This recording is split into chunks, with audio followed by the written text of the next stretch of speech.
Hey everybody, welcome to City Chit Chat. I'm your host, Danielle Lozzi-Ortiz, and I am your local real estate broker, as well as your host. I am fortunate enough to have today Anthony Parziale. Did I pronounce that right? Did. All right. I don't know if it's fortunate though. There's not many people that would say that. So Anthony is one of our first-time candidates for City Councilor at Large. He is also the owner or co-owner of Take Junk, and he is a former on-air personality for WEEI and WAAF, which I loved. We talked about that earlier. And he also has a podcast of Spazzing Out. You still doing that? Spazzing Out, America's podcast. I love that, Spazzing Out. I kind of haven't done it in a bit. So once I announced that I was running for office, That was the last episode I did. So it was like, I don't know, how many months was that? Whenever April. You could announce. April. So. Yeah, I think it was in April. So we are going to jump right into our questions. So first question is we're going to go a little bit on the informal side so we get to know who you are. So tell me about you, tell me about your family, and what you guys like to do for fun. Well, I mean, I'm a dad of 2 kids. There you go. My son has a unique name. His name's Narium, and that is his grandmother's, or I guess his great-grandmother's name backwards. Her name was Marion, so Narium. Nice. He's 15. He doesn't live in Revere though. He lives in Rehoboth. He goes to Dighton Rehoboth High School, which is with his mom down. That's kind of down by Rhode Island, our area. I have a daughter, Presley, with my current wife. She's 8. She goes to the Paul Revere School here. That's where I went. It's really? Yes, I did. Long before it was the new Paul Revere. So it was a brick building, little red brick house. I think it's probably the best school in the city. Nothing against the other schools, but I love it. The teachers there are great. The new principal is awesome. The vice principal is awesome. School nurse is a friend of ours. Oh, nice. Tish. Hi, Tish. We love you. So I've been with my wife 15 years, about something like that. Nice. She's 10 years younger than me though, so I learn how to keep up. Yeah, I know. I feel like I got one foot in the grave, and she's got all the energy. We live in the Oak Island neighborhood in Revere. We moved here 10 years ago. So I'm from Woburn, Mass. originally. She's from Ipswich. You know, Ipswich. Yeah, I don't know what else you want. Like, what would you like to know about my family or about me? Like, what other stuff? So what do you like to? What do you guys like to do? Work. Yeah, I mean, that's really what everybody does. You know, I like to work. Your daughter play sports or anything? So she did cheerleading last year. She's not doing it this year. Which I mean, cheerleading, my God. It's hard. That's a hard sport. No big deal. I think it's great for the kids because when I was a kid, it was like that anyways. You know, I did Papuana, and it's like an everyday thing. So it's nothing on that. Right. I don't think it's hard for the kids. I think it's hard for the parents. I'm like, I can't get home for this. I know. Like, can someone pick my daughter up? I don't mostly hang out. Yeah. I mean. That's okay. Hanging out is good. I like to work. That's what I want to do. What do you do for work? Some people say nothing. But you do take. Are you active with Take Junk? Yeah. Oh yeah. I mean, I was just before I came over here. I just loaded up a truck over on Mountain Ave. So that's a hard job. That's a hard job. No, it's not that hard. I'm busy with that. I'm busy with running for office, which takes up a lot of your time. Sure does. And you don't get paid to do it, which is fine. Right. But it takes up and I want to do more time into campaigning. I don't think I do enough. Mm-hmm. But I don't know. Well, you've taken the time out to come to here today, so that's really good. So people are going to get to know you. That's good. I don't know. It might not be a good thing. It is a good thing. We're losing votes by the minute. No, we're not. People are running. So you said you're in Oak Island, and I know that you guys had just a big standout a couple months ago. You really rallied together with the people in your neighborhood. And is that where you shifted into wanting to become part of the city council? Yeah. So a few months, I guess, back in February, and I want to try to be as political as I possibly can, not to upset anybody, right? There was a shelter that was proposed to be built on our street, and 25 beds to 50 beds for people that have a mental disability or a drug abuse issue, but they're also homeless people. Right. And they were going to be from Revere. No one is against a facility to help people out. Right. What people don't know is that my mom was a drug addict, and my mother was an alcoholic, and she would be at these facilities, and it feel bad. I honestly, anybody that has to deal with that, I feel bad for them. It's really difficult on the person, and it's even more difficult, in my opinion, on the family. It's very tough. But what comes with, unfortunately, the bad side of having these facilities in neighborhoods is the bad people that come with it. Someone is in a facility trying to get better. And we'll use my mom for an example. She's there, she wants to get better, she would like to get her life back together, she has kids. But she has people in her life, her my parents were divorced, so her boyfriends, her friends, all the people that she would get high with, they don't want to lose that person they get high with, so they show up, they try to get Liz or they try to get whoever out of that facility, and when they get told to leave, well, they get mad and they slash tires and they break windows and they cause problems for the neighborhood where you have an 8-year-old girl growing up, and there's 20 kids in my neighborhood. Right. So no one was against the facility, just the location, which, by the way, thanks to Jeffrey Turco, Steve Fury, who's my neighbor, Ned Almeida, we all worked together to get it. But you know what? Even Brian Arrigo, I give him credit. We worked together to get that shelter moved to a different location in the city, and it's still in the process of getting finalized, but it's going to be over by the police station, like by Target or whatever, in an area where they can get. There's a T bus stop that's right over there. They're not far from Beachmont train station. The police are right there in case something happens. EMS, the fire department's right there. It's where it's going. Yeah, exactly, and that's where it should be. Somewhere that it's more centrally located to all of the everything that's needed for them to make a full recovery. Right, basically. and so from there, I'll try to sum it up because I didn't talk about how I got into running. I felt like at the time that when I went to talk to the city councilman, who I'm now friends with all of them, at the time I felt like I wasn't being heard. Right. I was told that there is this amendment called the Dover Amendment in Massachusetts that basically says you don't have to get the city approval, no zoning, nothing. If you want to build a facility like this, they can do it. There's nothing you can do about it, and it has lost. Cities have fought it for years, since 1955. When it got passed, you lose every time. There has never been a scenario where someone has beat the amendment in court. I mean, they've beat it, but it always ends up to the Massachusetts Supreme Court, and they always vote in favor or judge or decide in favor of this amendment. Yeah, wow. So to me, that didn't matter, because the way I look at city councilmen is they're your first line of defense. They are your very first representative amongst a bunch of representatives. Right. So in my opinion, representation should be this. Anthony Parziale, who lives on Arcadia Street, is repped by John Powers, and then he is also repped by 5 councilors at large. And I go to them, and they have a better chance of getting in touch with the mayor than I do. They have a better chance of getting in touch with my state rep than I do. My state rep has a better chance of getting in touch with the governor or with our congresswoman than I do. When I call our congresswoman, nothing against our congresswoman, nothing but against... there's levels that you have to go through. It's not even that there's levels. I'm just another kook calling to bother them. Right. And they don't even... It's not like they're saying that, but they represent... I mean, just in our city alone, if you're a councilor at large, there's 65,000 people in the city. So you got your phones ring, ring, ring, ring. It's just like, oh God, this guy's killing me. Nobody wants to deal with that. But then, for me, if you don't want to deal with that, no biggie. Beat it. This shouldn't be for you.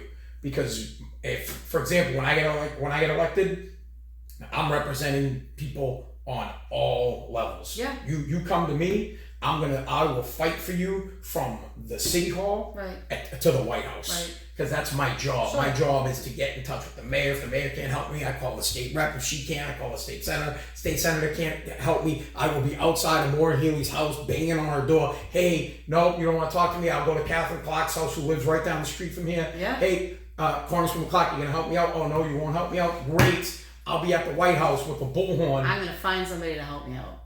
But that's what your job is, and I I mean, I didn't even feel it.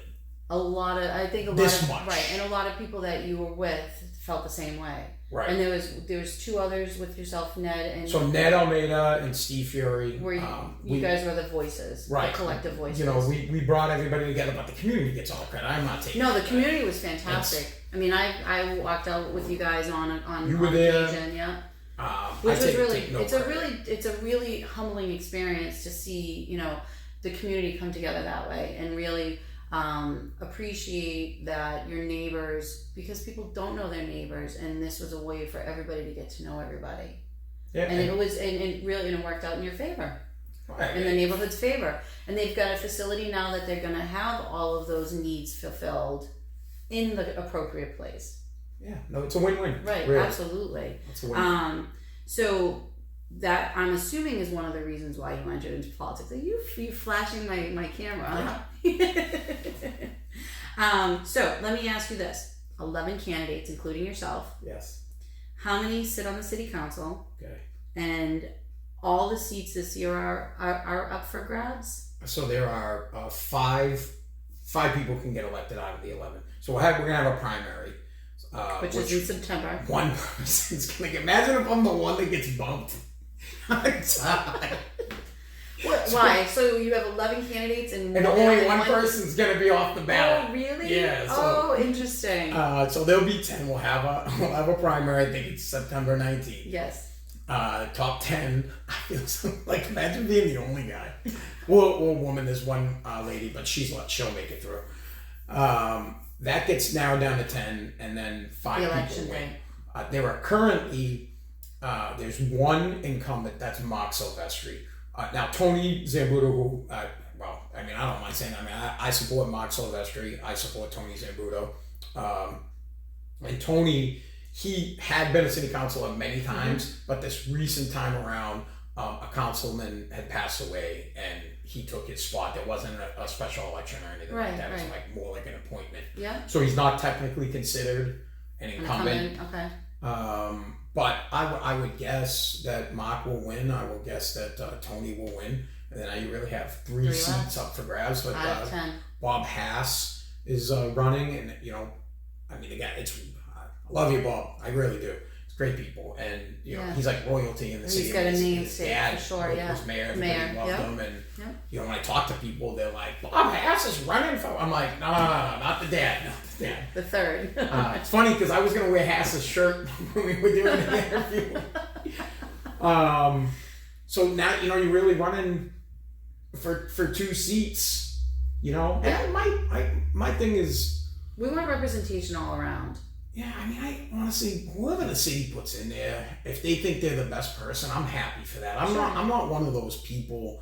I don't attack honestly, if you go look at my social media, I hold signs for everybody I'm running against. I held signs for Bob Hass. I held signs for Steve Damiano. When Ned does it, I'll hold signs for him.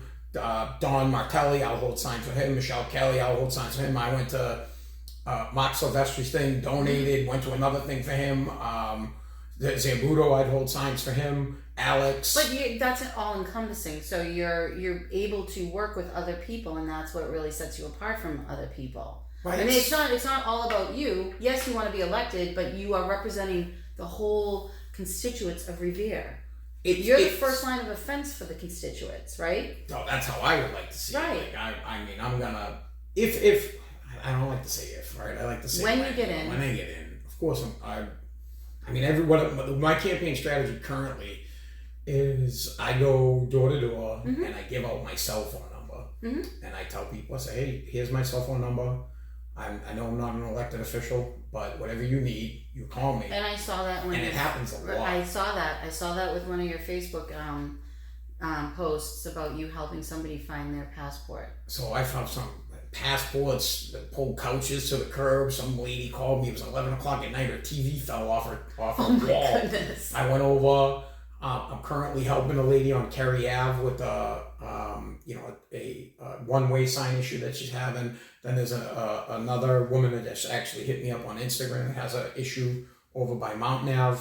Well, it's fantastic that you're going to be the go-to person for people to be able to learn how to navigate things that they don't know how to do, or if it's something physical like helping an elderly person or something like that. I mean, that's all fantastic. It really is. I mean, that's what you want to be seen as. Wow, we're all on the same team. We are, absolutely, and I totally agree with you. Totally agree. We don't have to agree on politics to break bread at come to the table. I please understand that if you want to attack the opinion or the politics or the policy, I'm fine with that. Well, it's okay to don't go after the kindly person. disagree, right? Of course. You know, like that's nothing will ever get done. If you don't, here's my motto: seek to understand before you seek to be understood. Okay. Simple. Listen, hear what people have to say. Listen to the other side. You might be wrong. I may feel this way. This water is clear. I can see through it. Well, this person over here thinks it's red. Yeah. Let's have a conversation. Tell me why. Why is it red? What am I missing? Right. One of the things that I've learned through the years is that you don't know something unless you ask them. And if you can't listen to somebody's opinion without belittling or getting upset over their opinion, how are you supposed to understand where somebody's coming from? You can't. Right. Exactly. So you have to be respectful to everybody's opinions. It may not be yours, but you may learn something from it as well. I mean, that's how I feel, and that's what I teach my students when I'm around them. If you don't know somebody, because we have people of all ethnicities, and we want them to learn about what their cultures are, and how are you supposed to know somebody unless you ask? Oh, right? If you're not willing to sit down at the table with people that that disagree with you, I don't see how you can grow. Right. Absolutely. I totally agree with you on that. All right. So what are give me one or two goals that you have as a community leader? Let's not go, because your passion is very, very upfront right now. I want to see how many, one or two goals that you have for a community leader. The biggest goal is that fair, transparent, accountable. Okay. Fair, transparent, accountable government. What that means is things that happen in our city, in our community, they need to be fair for the community, for the city. And also for the homeowner, the builder, the city, whatever is happening or being done in a certain community, it's a two-way door. It's not a one-way street. Right. It needs to be fair. If it doesn't make sense for the neighborhood, get it out of here. It's not happening. If the neighborhood is not in favor of this thing going down, listen, and right, then it's not fair. Yeah. Then the next thing is it transparent? This what I mean by transparency is, let's say something's happening in the community, you shouldn't find out or know about it when they're putting a shovel in the ground. You should know months in advance. You have the opportunity to be at all the meetings, the zoning meetings, the site plan reviews, the city council. Have your opportunity to say why you don't want it to happen, instead of getting a letter that you may or may not see, and by the time you do see it, they only had to get it to you 7 days before the meeting, and you had no time to but the mail doesn't work very well. We want it to be a little bit. It needs to be. But on the flip side of that, although Revere's website is very good, we actually have one of the better city websites that I've seen. It's still very difficult to find the information that you need. People should be able to look things up like this. Right. So, like, for example, if we Googled the net worth of Jeff Bezos, we'd find it. It'd be like the top instantaneous, thing. Right? So now, the other day, I was trying to look up how much money the city of Revere pays the MBTA. Okay. So every year we get assessed by the MBTA. I was at a budget meeting and I forgot the number, right? I knew it was like $4 million, but I'm like, I need the exact number. I couldn't find it. Okay. I mean, I did it deep. So I'm like looking, last time like a half hour. I'm like, it took me less time to go back to the meeting that they had and scroll through the 45 minutes to find how much it was, when I should be able to just put in, how much money does the city of Revere pay the MBTA in 2020-23? Yeah, it's all public. But it should be, I shouldn't have to, there's no transparency there. Yeah. The reason I'm looking it up is because the MBTA at the time was looking to pull a bus 411 over in my neighborhood. Yeah. And I went to the board of directors meeting and I spoke there and on behalf of the neighborhood. But at the time, I didn't know that we paid them. Then I went to a budget meeting, found out we paid them. Had I known, I would have went in and then been like, hey, We give you 4.5 million. Bus ain't going anywhere. Bye. But no, absolutely, I agree. so it just, things need to be very transparent and people shouldn't have to guess. Here's one of the things that I'm gonna do when I get elected, I'm on the council, is I'm gonna have a weekly podcast, and maybe it has to take longer than one podcast, but every city council meeting, I'm gonna break it down. So we'll have the meeting on a Monday. Our meeting's gonna be 3 hours. I'm gonna go through all the motions on my podcast, and I'll say, hey, you know what, guys, this is what happened here, because I don't miss any meetings, and sometimes I sit there and people can see me, and I'm like looking on my phone like, what does that mean? What's going on? And you leave there and you have no clue. Right. That stuff has to stop. Right. Last part, accountability. Everybody in the city needs to be accountable. I mean, from the mayor's office right down to the person who is, I don't know, picking gum up off the sidewalk. I don't like, sure. Or you name everyone. It, including me. Yeah. Especially the city council. Someone has got to have the gumption to come to me and say, hey, Anthony, you said you were going to do this and you didn't. Yeah. People need to be held accountable, and there needs to be accountability in all motions that get passed, all deals that the city works out with developers. There has to be accountability. For example, the Overlook Ridge development, they're not doing the hotel anymore. There are people upset that there's not going to be a hotel there. And the reason that there's not is because when they gave them the permits to build, all they took were promises. Oh, we promise. Well, you're a realtor. What is it? If Everything has to be in writing. If it's not in there, if for example, if in your contract it says the refrigerator needs to be removed, well, you go do your walkthrough, and if the fridge is there, they'll call in and you're saying, hey, we're at the table and we noticed the fridge was there. Yeah. Oh, I'll get it removed. Well, you can remove it, or we'll take $900 off this. We'll work. Like, can we work this out right here? Yeah. But when there's no accountability, exactly. I'm not looking at you like, fridge. Your guy can take it out. Yeah. No, I know exactly. So there's no accountability. There needs to be accountability. So that's fair, transparent, accountable government. That is basically all my goals in one. And then the other thing is putting the city first. Representation for the people. Right. When someone from this city needs something, you go to them, you meet, you don't just wait until the meeting to hear what's going on. Somebody calls, you go over to their house, you take a look at the street, you say, all right, yeah, you know what, maybe the road does need to be done, maybe there is a traffic problem here. Something with them, and then honesty with them. So there's one thing that people don't like about me is my honesty, and I will always be honest. Yeah. People say, and I can't stand this, so I'll call you and someone will call me and they will say something like, I can't help you.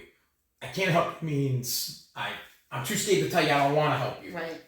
So I'll never do that to somebody. If I don't believe in your cause, I will be honest and I say, I won't help you. I don't agree with you on this. After listening and taking in all the information, I'll say, I'll never say I can't, because I can't is just kicking the can and not having the respect to tell someone to their face that you're not going to help them. Not going to work. Listen, I think that's fantastic. I think honesty is one of the things that people forgot about. Yeah. Because, the most hated guy in the room is the honest guy. Yeah, I know. It's because you're an open book and people know where you're coming from. Which is a proud, I think you should be proud of that fact. And if you do get elected and you continue to be that way, I think people in the city will be better for it. Absolutely. It's the only way to do it. I agree. So, but this was awesome. Burn this. No. This won't make the cut. We are going live with this. Yeah, this will get drummed up someday, like 20 years down the road, when you need something from me. Be like, remember when you said this? Well, now I need you to get this thing. I think it was fantastic. So I appreciate you coming in. Really short, sweet, to the point. I think that you have a great chance, and I hope everybody goes out to the preliminary in September and then vote in November. That's really important, because we need more people to come out and vote, and this is the only way that we can invoke change is if you come out and vote. You should vote for anybody but me. On that, let me do my out, okay? So this is a wrap for City Chit Chat. I am Danielle Lozzi Ortiz from M. Slaughter Real Estate, where it is all about the service. And if you know of anybody that is looking to be a feature, as Mr. Parziale has so graciously agreed to do, please subscribe to my newsletter. You can go to parkbench.com/Revere, and there is a spot where you can click on a button and fill out a little questionnaire, and it will come to me and I'll return your email. So again, my name is Danielle, and go out and vote in September for the preliminary, and then November 7th for the general election. So again, thank you. Remember, shop local and always be kind. Bye.